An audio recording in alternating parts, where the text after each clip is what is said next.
seeing a bunch of guys in their late 20s out there either. I really don't. It's no fun. It offers no additional... Well, hang on. Maybe it does offer additional hope for the future. Good morning to you. Good Wednesday morning. I'm Dejan Kovacevic of DK Pittsburgh Sports. This is Daily Shot of Pirates. It comes your way bright and early every weekday if you're into football and or hockey. I also offer daily shots of Steelers and Penguins in the same place that you found this. Pirates 5, Nationals 1 last night at PNC Park. And I know, again, this isn't as much fun as it'd be if it was, Quinn Priester and Rowanzi Contreras and Henry Davis and all the kids and Nick Gonzalez was back and Jared Jones was up and you had all these 20, 21, 22-year-old children up here mowing people down, because that would lend to that momentum that had begun getting built back in April, and you'd have something. All right, the kids are here. Now it's just a matter of getting through the winter and adding a couple pieces, and that doesn't come with Josh Palacios hitting his 8th home run, reaching base 3 times, throwing a guy out at the plate from right field. He's been what he is. Every time you want to get stoked about Palacios, you look at his overall numbers and wonder why they're as down as they always are. And then you see that he's 28 years old, and it kind of... And you could say something similar about the starting pitcher, Bailey Falter. He's 26, but he's a lefty, which makes him, roughly 19 in lefty years. And he's been around. He's bounced up and down. First appearance in the majors was back in 2021. Even this year, after reaching the World Series with the Phillies in 2022, he was up and down. He was one of their guys, boomeranging up and down the other side of the Commonwealth. And he's not exciting. He's not someone who would raise the hope level. I had a similar thought when I first saw him in Milwaukee a few weeks ago when he came up to the Pirates. I didn't even know who he was. He's supposed to pitch tomorrow. He's supposed to face the Brewers. And I'm going to be honest with you, I didn't really care. I was working the room up there, visiting Clubhouse, and just trying to figure out who were the guys who I could talk to who matter. Guys who would have a chance to be part of this long term. That tends to be the way I focus my coverage. Well, funny thing, Falter last night pitched 6 innings, allowed 1 run, and he was pretty good. Now, the Nationals are who they are. They're even lower in the standings than the Pirates. But you still have to get people out. And Falter has now made 8 appearances for the Pirates. 5 of those starts, although a couple of those were those, the non-starts were those long inning-eating follow-up, the opener, and he did well in those too. So out of his 8 appearances, he's got a 3.62 ERA, a 1.15 whip, which is even more impressive, 30 strikeouts, 9 walks. He's been pretty good. Again, out of those 8 appearances, he's been hit twice, and that was by the Braves and the Cubs, 2 of the better hitting teams in the National League. And in the other 6 appearances, he's given up, including last night, either 1 run or no runs at all. He's been Mr. Binary in the other 6. That's pretty good.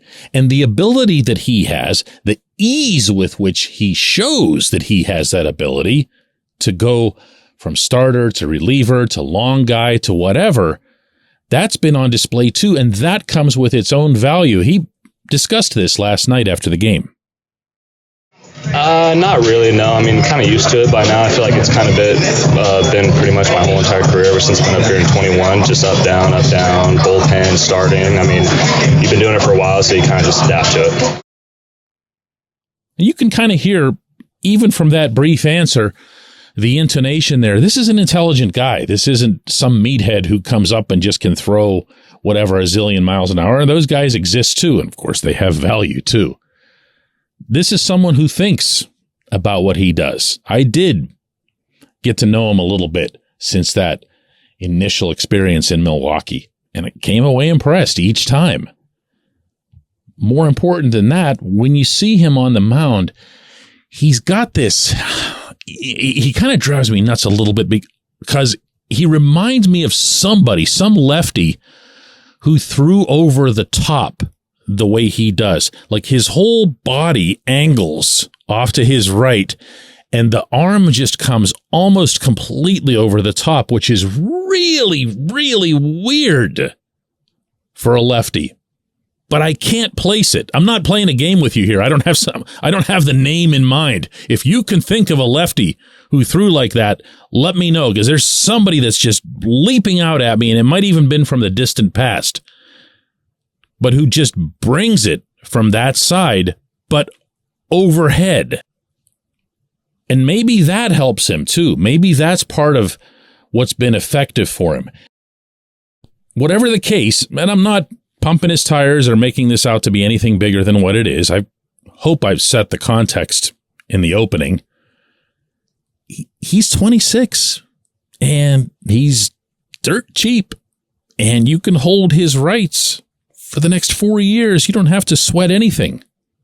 He can be part of what you're doing in some capacity. And if either he and maybe Palacios can become just spare guys, bench guys, bullpen guys, whatever it is, then some of this still uncomfortable in year 4 experimentation might pay off. When we come back, J1Q. This portion of Daily Shot of Pirates is brought to you by our friends at North Shore Tavern, that's directly across Federal Street from PNC Park. It's home of Steak on a Stone, an eating experience, underscoring the word experience. The steak is brought to you partially cooked on an 800-degree stone, and you do the rest. It's a ton of fun, it's a great meal, and it's a baseball atmosphere like no other in Pittsburgh. North Shore Tavern, right across Federal Street from PNC Park. Your front door, your car, your bike, your computer, your gun.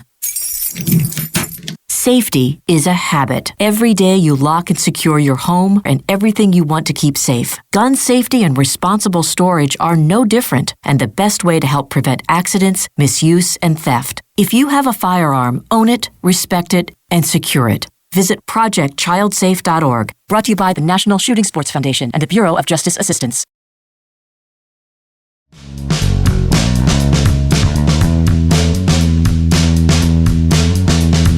Today's J1Q comes from Gavin, who, in reference to my citing 3 all-time right fielders, 3 all-time brilliant right fielders in franchise history, laughed at my suggestion that putting Paul Waner in the group might get some people to go, what? But there are those who have taken Waner's side as being the best right fielder the Pirates have ever had. And I know, I'm aware of who's played right field, because it's not just Roberto Clemente, it's also Dave Parker. But the arguments are there. Gavin says, it's not that crazy to say Waner was the best right fielder. Clemente's a Hall of Famer and a folk hero and everything else, but the Pirates' all-time roster has several players better than Clemente statistically. And we're walking on some thin ice here, you and I, Gavin, but I'm with you. If you get completely cold and you leave out the phenomenal, iconic human being, saint really, in Puerto Rico, that Clemente was, and you just look at nothing other than performances, there is a strong argument for Clemente as being one of the 2 or 3 best players in franchise history. Okay? I'm not talking about right fielders. I'm talking about anything.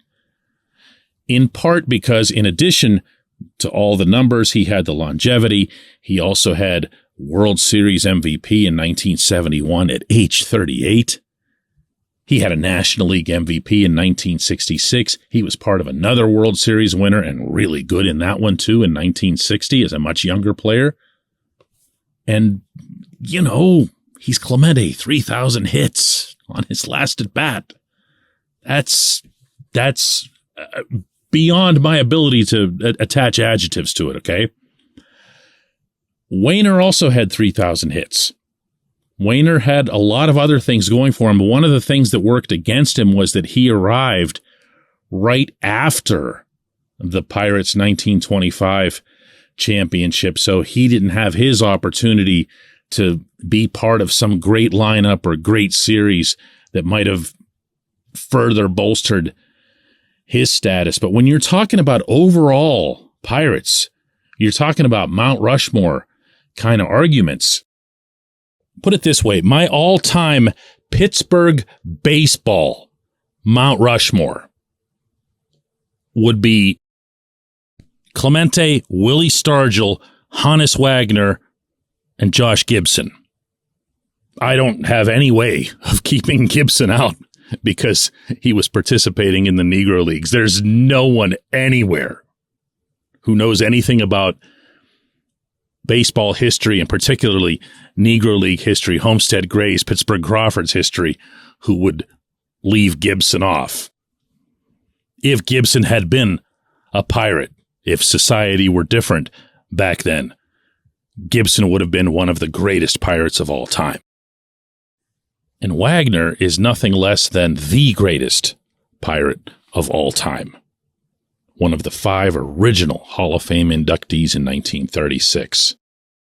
And thus, a consensus choice as one of the 5 best players over the first half century of the sport. That's not something that's going to get topped.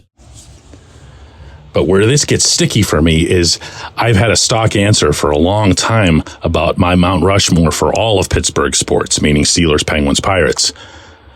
And not everyone likes hearing this, but I don't even have Clemente on it. If you're just talking about pure sports and not invoking everything else that he was.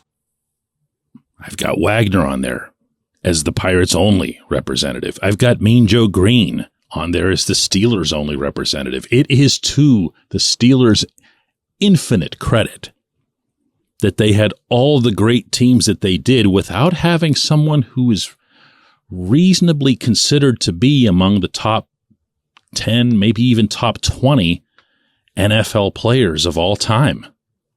That's not a shot at anybody at all. It's not easy to find one individual from the Steelers who's just transcendent, that's just way, way up there. And the other 2 spots are taken by players who unquestionably are among the greatest ever to play hockey. And that, of course, being Mario Lemieux, the greatest everything our city's ever had, and Sidney Crosby, who's going to finish his career someday considered almost unanimously to be one of the top 3 or 4 players who've ever played the sport. And I'm not even mentioning Evgeny Malkin, who's going to end up being considered a top 15, top 20 in that same category. So yeah, that one never really works in my favor whenever people hear it, but I'm sorry. If you want to throw in the other stuff, you can put Roberto Clemente on a Mount Rushmore of the greatest of all-time Pittsburghers, along with Jonas Salk for creating the polio vaccine, along with Fred Rogers for everything that he meant to American society, along with Andrew Carnegie, along with Chuck Noll. There's a lot of different ways to do this, but when it comes to just pure sports, it's okay to talk about other players and compare them to Clemente, even if it feels a little uncomfortable? I appreciate the question. I appreciate everybody listening to Daily Shot of Pirates. We're going to do another one of these tomorrow.